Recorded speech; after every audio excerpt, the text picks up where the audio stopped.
Keçi boynuzu çok eski çağlardan günümüze gelen bir doğal bitkisel tedavi yöntemidir.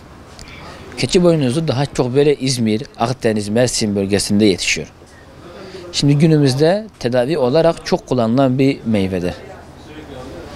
Bunun faydaları yanında ekstra astım, bronşit, öksürük, nefes dargınlığı, kansızlık, vitamin eksikliği için, özellikle B12, B2 vitamini için çok faydalı olan bir üründür.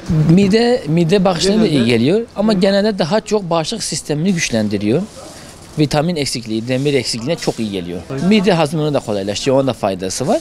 Ama daha çok böyle günümüzde kullanılan öksürük, astım, bronşitin çok tercih ediliyor. İlk zamanlarda çıktığı zaman yumuşakken tane tane de yiyebilirsiniz. Çiğneyerek de yiyebilirsiniz. Sonradan da isterseniz bunun suyunu yapabilirsiniz.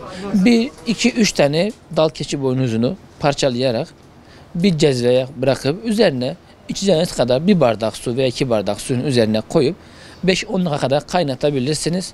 Kaynattıktan sonra onu süzer, sabah akşam 1 bardak içebilirsiniz. Pekmezi de var. Hani bununla uğraşmak istemeyenler açısından olursa saf, soğuk, sıkım keçi boynuzu pekmezimiz de var.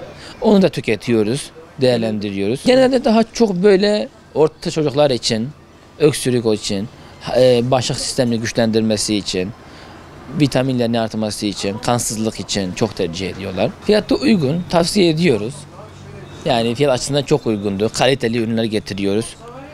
Yani fiyatlarımız da gayet uygundur. Şu anda kilosu 138 TL. Bunun yanında pekmezi de 500 gram, 700 gram kavanozlarımızda var.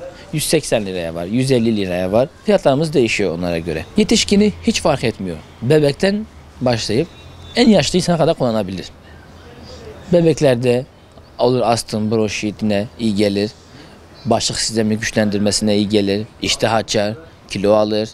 Bunun için de gençler için de daha çok böyle kilo almak için, iştah açmak için kullanılan bir tedavi yöntemidir. Bütün müşterilerimize tavsiye ederiz yani. Gerçekten keçi boynuzu çok önemli ve çok faydalı bir bitkidir.